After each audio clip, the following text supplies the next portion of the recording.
الحمدللہ الحمد لولیہ والصلاة والسلام علی نبی اما بعد فاعوذ باللہ من الشیطان الرجیم بسم اللہ الرحمن الرحیم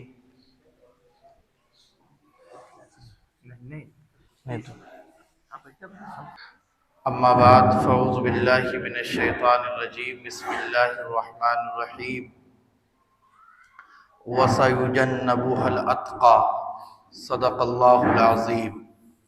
آئیے بارگاہ رسالت مآب علیہ طیۃ والثناء میں درود پاک کا تحفہ پیش کریں۔ اللہ رب محمد صلی علیہ حضور اکرم صلی اللہ علیہ وسلم کی شان رفعت قدر و منزلت ہے، ویسے ہی حضور کی بارگاہ میں سیدنا صدیق اکبر کا مقام ہے، اور آپ کے متعلق قرآن کی بہت سی آیات نازل ہوئی۔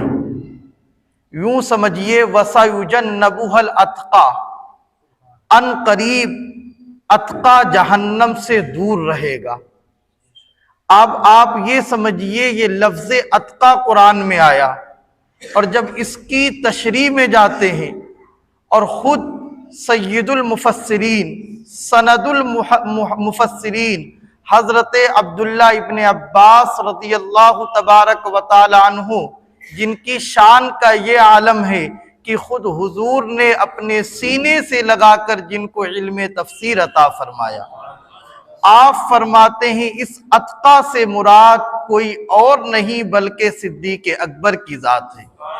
اور امام اہل سنت رضی اللہ تبارک و تعالی عنہ نے ایک رسالہ تحریر فرمایا، الزلال الانقا من سبقتی من بحر سبقت الاتقا۔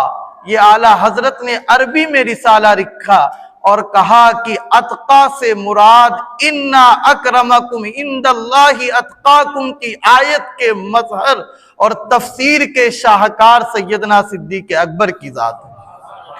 وہ ذات حضرت ابو بکر صدیق رضی اللہ تبارک و تعالی عنہ کی ہے۔ متقی تو تمام اصحاب نبی تھے، لیکن اتقا کا شرف سیدنا صدیق اکبر کو حاصل ہوا۔ اور یہ مقام، یہ منزلت کیسے ملی؟ آپ دیکھیے، اسلام کے فروغ کا معاملہ ہو تو صف اول میں صدیق اکبر نظر آتے ہیں، اسلام کی تبلیغ کا معاملہ ہو سر فہرست سیدنا صدیق اکبر نظر آتے ہیں، قربانی کا معاملہ ہو، مال قربان کرنا ہو، ان فہرست میں سب سے نمایاں کارنامہ انجام دینے والی ذات سیدنا صدیق اکبر کی ہے۔ اور یہی تک نہیں، اگر جان کی بھی بازی لگانی پڑی تو مصطفیٰ جان کریم صلی اللہ علیہ وسلم کی قدموں پر اپنی جان کو بھی نچھاور کیا۔ اور یہی سیدنا صدیق اکبر رضی اللہ تبارک و تعالی عنہ کی شان ہے۔ یوں تو دنیا میں بہت سے لوگ آئے، سب نے اپنے اپنے طریقے سے حضور سے محبت کری، لیکن واقعی عاشق صادق کی اگر زندگی اٹھا کر دیکھیں تو آپ سے پوچھا گیا تھا کہ آپ کی خواہش کیا ہے؟ ہم سے اگر کوئی پوچھے دنیاوی معاملات میں تو آپ جو چیزیں پسند کرتے ہوں گے کھانے سے ریلیٹڈ، اس کے بارے میں کہیں گے کہ اگر یہ مل جائے تو بہت بہتر ہے۔ اسی طریقے سے اگر دینی معاملات میں آپ سے پوچھا جائے کہ آپ کی خواہش کیا ہے، آپ کہیں گے مجھے زیارت حرمین شریفین مل جائے، یہ ہمارے لیے بہتر ہے۔ لیکن قربان جائیے، سیدنا صدیق اکبر رضی اللہ عنہ کی شان وہ ہے جن کو رونق بزم مصطفیٰ کہا جاتا ہے۔ سیدنا صدیق اکبر کی ذات وہ ہے جن کو ساکن اور حال مقیم مزار مصطفیٰ کہا جاتا ہے۔ سیدنا صدیق اکبر کی ذات گرامی وہ ہے جن کو واقف اسرار مصطفیٰ کہا جاتا ہے۔ سیدنا صدیق اکبر کی ذات گرامی وہ ہے جن کو رونق بزم مصطفیٰ کہا جاتا ہے۔ اور سیدنا صدیق اکبر رضی اللہ عنہ کی شان کیا بیان کیا جائے؟ امام اہل سنت فرماتے ہیں کہ سیدنا صدیق اکبر کے بارے میں کہ وہ 10 جن کو جنت کا مژدہ ملا، وہ 10 جن کو جنت کا مژدہ ملا، اس مبارک جماعت پہ لاکھوں سلام۔ یہ آپ کا ایمان ہے، آپ کے ایمان کی ترجمانی امام اہل سنت یوں فرماتے ہیں، اللہ کی سرتا بقدم شان ہے یہی صدیق اکبر کا عقیدہ ہے، اللہ کی سرتا بقدم شان ہے یہ، انسان ہی انسان وہ انسان ہے یہ، قرآن تو بتاتا ہے انہیں ایمان، ایمان یہ کہتا ہے میری جان ہے یہ۔ سیدنا صدیق اکبر رضی اللہ عنہ سے جب پوچھا گیا کہ آپ کی خواہش کیا ہے تو سیدنا صدیق اکبر رضی اللہ عنہ نے ارشاد فرمایا، میری خواہش یہ ہے کہ النظر الی وجہ رسول اللہ صلی اللہ علیہ وسلم، کہ یعنی میں یہ چاہتا ہوں میں ہمہ وقت حضور کے رخ وضحا کی زیارت کرتا رہوں۔ آپ سے پوچھا گیا اور آپ کی دوسری خواہش کیا ہے؟ آپ نے کہا ان یکونا بنتی تحت زوجی رسول اللہ صلی اللہ علیہ وسلم، میری بیٹی ہو اور وہ میری بیٹی حضور کے نکاح میں ہو۔ یہ سیدنا صدیق اکبر کی خواہش۔ پھر پوچھا گیا اور آپ کی خواہش کیا ہے؟ کہا الجلوس بین یدیک، کہ میں حضور کے قدموں میں بیٹھ کر اپنی زندگی گزار دوں۔ اور کہا گیا اور آپ کی خواہش کیا ہے؟ آپ نے کہا الانفاق مال علیک، میرے پاس مال ہو اور وہ سارا مال مصطفیٰ کے در دولت پر جا کر قربان کر دوں۔ عزیزان گرامی، اب جب ان خواہشات کا آپ جائزہ لیجئے، یعنی حضور سیدنا صدیق اکبر کا معاملہ یہ ہے کہ ہر چیز میں وہ سب سے پہلے جانے کائنات کو مقدم رکھتے تھے، ہر معاملے میں وہ سب سے پہلے حضور کو پیش نظر رکھتے تھے۔ اب آپ سے جب پوچھا گیا تھا اللہ نے آپ کی خواہش کو کیسا پورا فرمایا ہے، یاد کیجئے غار ثور کا وہ واقعہ جب اللہ تبارک و تعالی نے اپنے محبوب کو ہجرت کا حکم دیا ہے، اور اس ہجرت والے سفر میں سیدنا صدیق اکبر حضور کے ہمراہ ہیں۔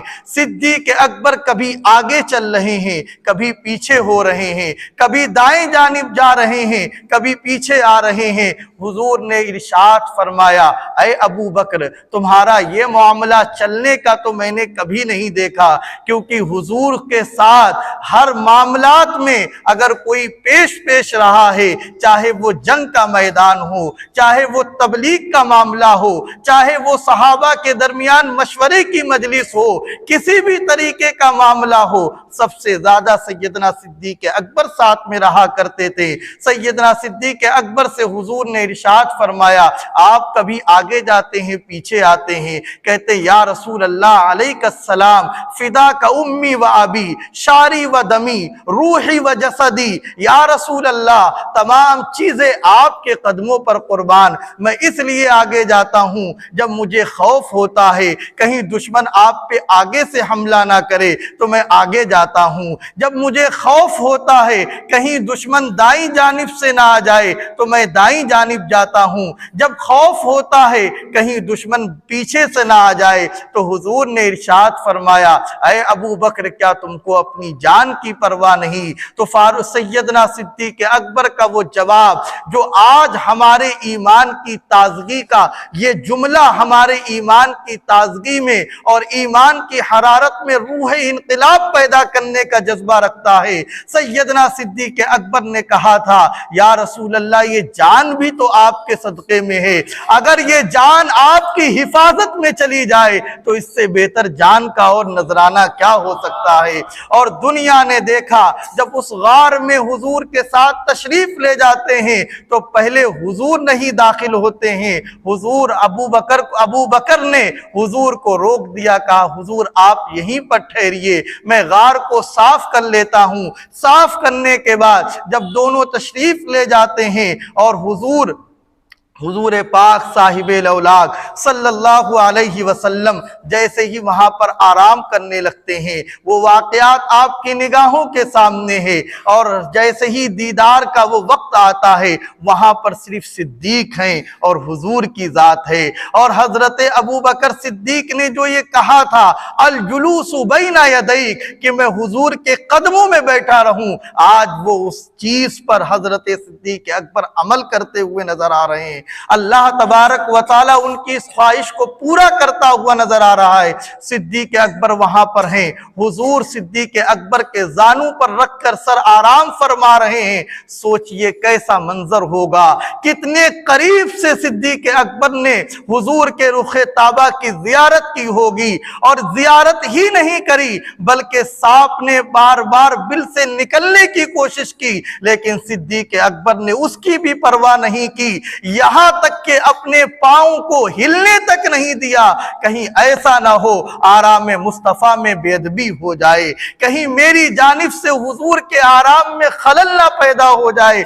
سیدنا صدیق اکبر جمے رہیں بالکل سے، اور اسی طرف اعلیٰ حضرت فرماتے ہیں صدیق بلکہ غار میں جا ان پہ دے چکے، صدیق بلکہ غار میں جا ان پہ دے چکے، حفظ و جان جانے فروز و غرر کی ہے، یعنی جہاں پر جان بچانے کی اسلام نے تلقین کری ہے، صدیق اکبر نے وہاں بھی اپنی جان کو مصطفیٰ کریم کے قدموں پر قربان کر دیا ہے۔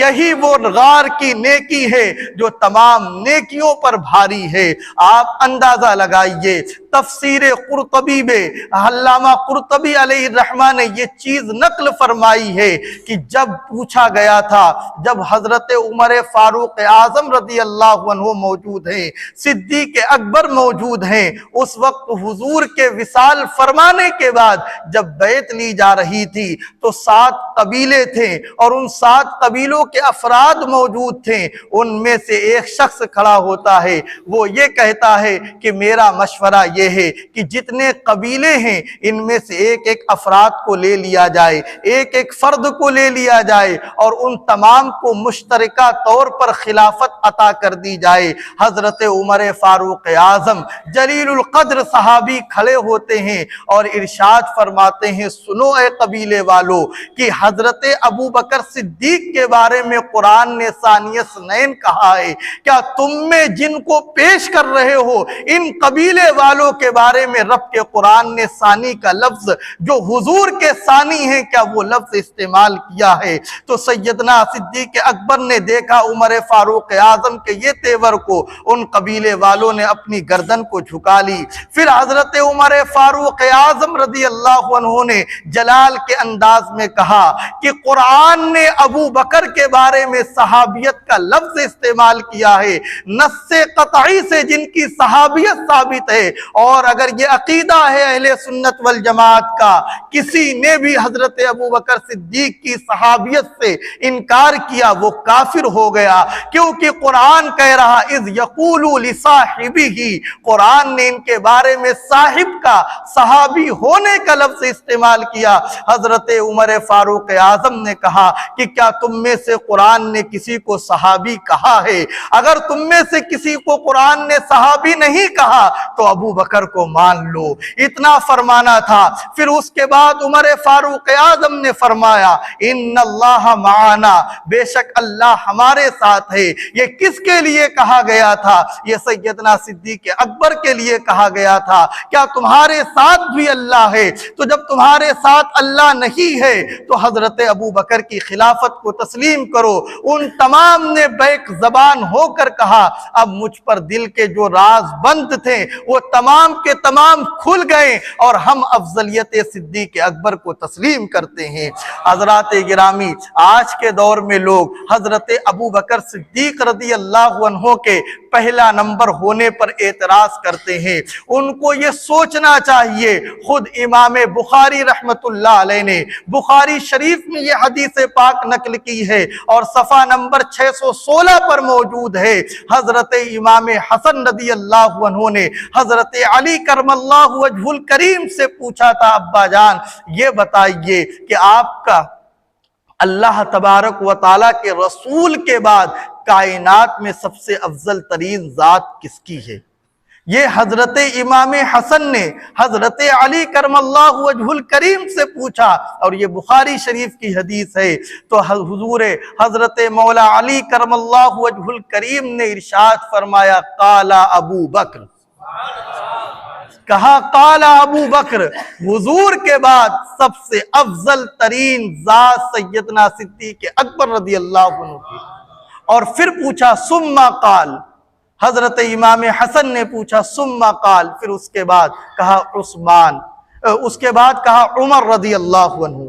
تو اب حضرت امام حسن کے دل میں خوف ہوا، خشیتا ان تقول عثمان رضی اللہ تبارک و تعالی عنہ، ان کو یہ خوف ہوا کہ اب میں پوچھوں گا تو میرے والد محترم یہ فرمائیں گے عثمان، تو آپ نے سوال بدل دیا، پھر آپ نے عرض کیا اپنے والد محترم سے ثم انتا، پھر آپ کہاں پر ہیں؟ تو حضرت علی کرم اللہ وجہ الکریم ارشاد فرماتے ہیں ما انا رجل من المسلمین، میں ایک عام مسلمان ہوں۔ صدیق اکبر کی شان یہ ہے کہ ان کی آیات میں، ان کی شان میں اللہ نے قرآن کو نازل فرمایا۔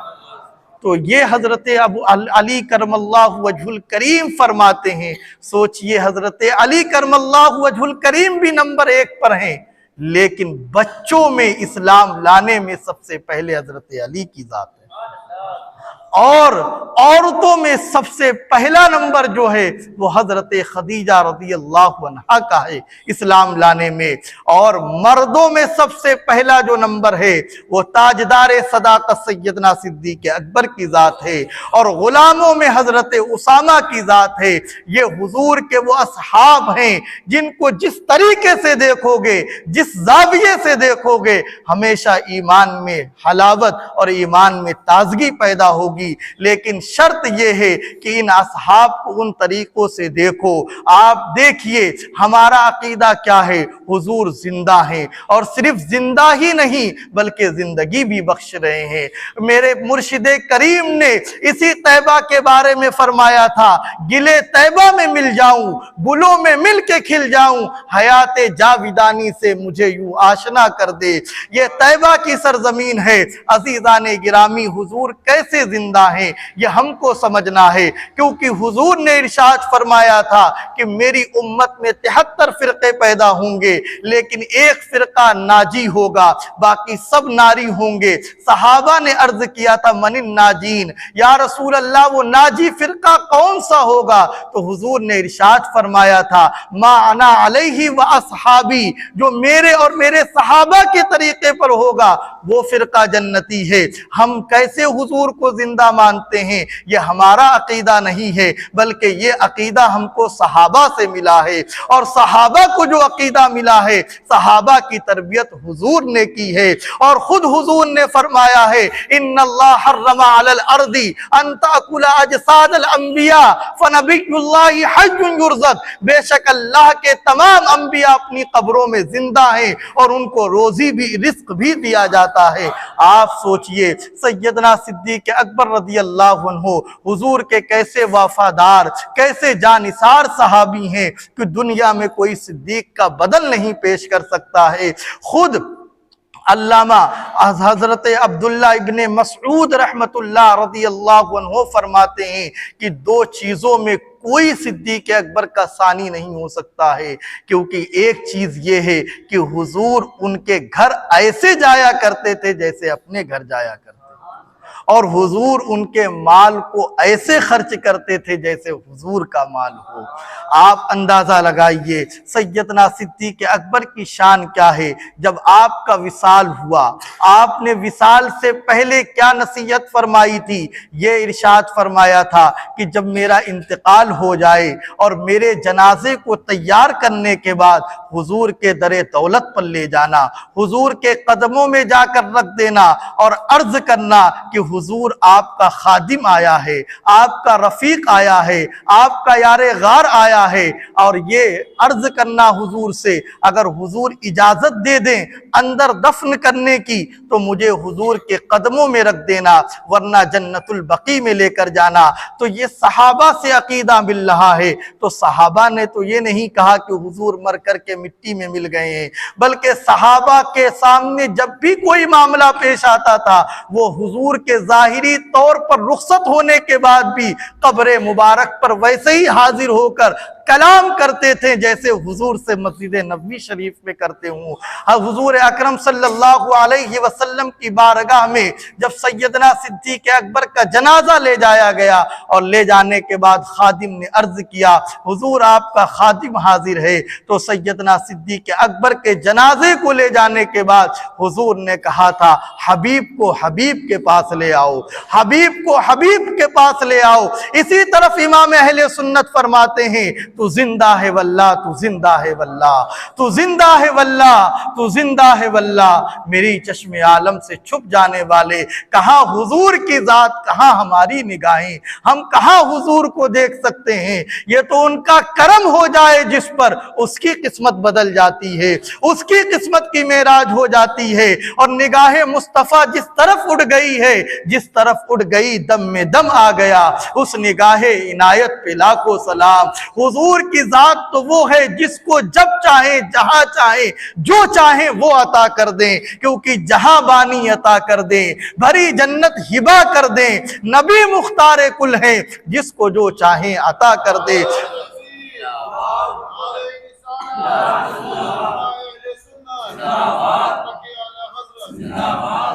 حضور سیدنا صدیق اکبر کے لیے حضور نے اجازت دی کہ ان کو حبیب یعنی محبوب کو محبوب کے پاس لاؤ، اور صبح قیامت تک کے لیے حضرت صدیق اکبر کا مزار وہی ہے۔ سوچئے کیا کہا تھا، الجلوس بین یدیک، الجلوس بین یدیک، کہ میں حضور کے ساتھ رہوں۔ حضور نے ایسا کرم فرمایا، غار میں تو ہیں، جنگ میں ہیں، ہر جنگ، جس جنگ میں حضور، جن غزوات میں حضور تشریف لے گئے ان میں صدیق اکبر موجود ہیں، لیکن صبح قیامت تک اسی گنبد خضرا کے نیچے ابو بکر بھی آرام فرمائے، عمر بھی آرام، اور یہ دونوں حضور کے وزیر ہیں۔ حضور نے ارشاد فرمایا جب کل قیامت قائم ہوگی، ایک مرتبہ سور پھونکا جائے گا، پوری دنیا ختم ہو جائے گی، اور پھر جب اللہ تبارک و تعالیٰ کا اذن ہوگا، مشیت ربانی ہوگی، تو پھر سور پھونکا جائے گا، سب اٹھ جائیں گے، اور سب سے پہلے اٹھنے والا میں ہوں گا، اور میرے دائیں جانب یعنی میرا دست نبوت جو دایاں ہاتھ ہے یہ صدیق اکبر کے کندھے پر ہوگا، بایاں ہاتھ عمر فاروق اعظم کے کندھے پر ہوگا، اور حضور تشریف لے جا رہے ہوں گے امت کی سفارش کے لیے۔ کیسا حضور نے صدیق اکبر کو مرتبہ عطا فرمایا ہے کہ آپ سوچئے جب جب جنگ تبوک کے موقع پر اللہ کے رسول صلی اللہ علیہ وسلم نے ارشاد فرمایا کہ ہے تمہارے پاس جو کچھ وہ سب لے کر آؤ، تمام صحابہ لے کر آ رہے ہیں۔ اسی جنگ کے موقع پر حضور نے حضرت علی کرم اللہ وجہ الکریم کو مدینے میں اپنا نائب بنا کر آپ جنگ کے میدان کے لیے نکلے تھے۔ سارے صحابہ اپنے گھر کا مال لے لے کر آ رہے ہیں۔ اب بات آتی ہے تاجدار صداقت کی، اب بات اس کی آ رہی ہے جو افضل البشر بعد الانبیاء ہے۔ حضرت ابو بکر صدیق اپنے گھر میں جاتے ہیں، جانے کے بعد ساز و سامان لے کر آتے ہیں، اور صدیق اکبر بہت بڑے تاجر کا بھی نام ہے، آپ کپڑے کی تجارت کرتے تھے۔ سیدنا صدیق اکبر رضی اللہ عنہ جس وقت صرف اسلام لائے تھے، اور جس وقت آپ اسلام لائے تھے اس وقت یہ آیت کریمہ نازل ہوئی وَاتَّبِعْ سَبِيلَ مَنْ أَنَابَ إِلَيَّ، یہ سیدنا صدیق اکبر کے کلمہ پڑھنے پر حضرت محمود آلوسی رحمت اللہ علیہ تفسیر میں ارشاد فرماتے ہیں کہ اس وقت یہ آیت کریمہ صدیق اکبر کے کلمہ پڑھنے پر نازل ہوئی، اور جس وقت آپ نے کلمہ پڑھا تھا اس وقت آپ نے 40,000 دینار راہ خدا میں خرچ کیے تھے۔ اب سیدنا صدیق اکبر کی باری آتی ہے، سارے صحابہ مال لے کر آ گئے، اور حضور پاک صلی اللہ علیہ وسلم کے قدموں میں صدیق اکبر سارا گھر کا مال لے کر آ رہے ہیں، اور آپ دیکھ رہے ہیں کہ ہمارے جسم پر بڑا قیمتی لباس ہے۔ آپ نے کہا کہ اب وجود پر یہ قیمتی لباس کیسا باقی، اب تو اسلام پر سب کچھ قربان کرنے کا موقع ہے، کیونکہ حضور نے دعوت دی ہے، کیونکہ صحابہ کا وہ عالم تھا کہ جہاں پر حضور کلی فرماتے تھے، صحابہ اپنا بازو بڑھا دیا کرتے تھے۔ اب تو حضور نے اسلام کی نشر و اشاعت، اسلام کے تحفظ و بقا، آبیاری اسلام کے لیے صحابہ کو طلب فرمایا ہے۔ کیسے صدیق اکبر پیچھے رہ جاتے؟ اس حضرت سیدنا صدیق اکبر رضی اللہ عنہ نے اپنا قیمتی لباس اتارا، اس کو بھی اپنے سامان میں رکھ لیا اور ایک ٹاٹ اٹھایا۔ اور آپ جانتے ہیں کہ ٹاٹ میں کوئی کاچ نہیں رہتا ہے، کسی طریقے کا اس میں بٹن نہیں رہتا ہے۔ آپ نے ببول کے کانٹے اٹھائے اور ان کو اس میں پیوست کیا، اور اس ٹاٹ کو پہننے کے بعد اب آپ اندازہ لگائیے، جہاں جہاں سے صدیق اکبر گزر رہے ہیں زمانہ ان کو دیکھ رہا ہے۔ آپ ہی کوئی قیمتی لباس پہن کر نکلیے، آدمی 4 مرتبہ پلٹ کر دیکھتا ہے کیا پہن لیا۔ لیکن سوچئے، جب سیدنا صدیق اکبر جو عرب کے بہت بڑے تاجر ہیں، خود ان کا کپڑوں کا بزنس ہے، لیکن سیدنا صدیق اکبر اب نکل رہے ہیں پورا ساز و سامان لے کر، آج قسمت رشک کر رہی ہے۔ واہ رے صدیق، ایسے ہی لقب نہیں ملا ہے، ایسے ہی تمہیں افضل البشر بعد الانبیاء کا خطاب نہیں ملا ہے۔ واقعی صدیق اکبر نے جو حضور سے وفاداری کی قسم کھائی تھی، چاہے وہ مال کے ذریعے ہو، چاہے وہ جان کے ذریعے ہو، چاہے وہ اولاد کے ذریعے ہو، اولاد کا معاملہ دیکھنا ہے۔ حضرت عبد الرحمن جو آپ کے بیٹے ہیں، آپ نے کہا تھا والد محترم، ایک وقت ایسا تھا جب میں دشمن کی طرف سے تھا، ان کے خیمے میں تھا، اور آپ حضور کی طرف سے تھے، لیکن آپ میری تلوار کے نیچے آئے، میں نے چھوڑ دیا اس لیے کہ میرے والد ہیں، تو قربان جائیے اس جوش ایمانی پر حضرت ابو بکر صدیق رضی اللہ عنہ نے فرمایا، اے میرے بیٹے سن لے، تم دشمن کی طرف سے تھے، اگر تم میری تلوار کے نیچے آتے تو میں یہ نہیں سوچ کے بخشتا کہ تم میرے بیٹے ہو، میں یہ سوچ کر تم کو قتل کرتا تم نبی کے غدار ہو۔ سوچئے یہ ان کی ایمان کی جرت مندانہ ان کی شان تھی۔ حضرت ابو بکر صدیق رضی اللہ عنہ پورا ساز و سامان لے کر پہنچے، اس سے پہلے عرش، اس سے پہلے مکین سدرہ حضرت جبریل امین حاضر ہوتے ہیں اور عرض کرتے، یا رسول اللہ، خدا نے آپ پر سلام بھیجا ہے۔ صدیق اکبر کے ابھی آ رہے ہیں اور جبریل امین وہاں پر موجود ہیں، اور اتنا ہی نہیں، حضور نے دیکھا کہ سیدنا جبریل امین ٹاٹ کا لباس پہنے ہوئے ہیں۔ کہا، اے جبریل، آج اس لباس میں کیسے؟ کہا حضور سے کہ یہ نہ دیکھیے میں اس لباس میں ہوں، آج عرش پر جتنے ملائکہ ہیں وہ سارے اسی لباس میں ہیں، کیونکہ آج عرش والے زمین کے اس مرد قلندر کی تقلید کر رہے ہیں جس پر آج آسمان کے تمام فرشتے رشک کرتے ہوئے نظر آ رہے ہیں۔ کہا حضور سے کہ آپ یہ نہ دیکھیے جبریل اس لباس میں ہے، جتنے ملائکہ ہیں سب نے ٹاٹ کا لباس پہن رکھا ہے۔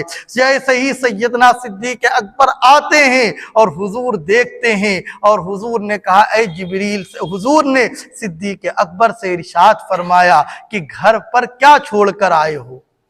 یہ پوچھا کہ گھر پر کیا چھوڑ کر آئے ہو؟ کہا، یا رسول اللہ، گھر کے لیے اللہ اور اس کے رسول کی ذات ہی کافی ہے، میں سب کچھ آپ کے قدموں پہ لے کر آیا ہوں۔ وہ مقام سیدنا صدیق اکبر کا ہے۔ سوچئے اسلام کے لیے کیا نہیں قربان کیا۔ اسلام کے لیے ہر قربانی میں سب سے صف اول میں نظر آنے والی ذات کا نام تاجدار صداقت حضرت سیدنا صدیق اکبر کی ذات ہے۔ پروردگار عالم کی بارگاہ میں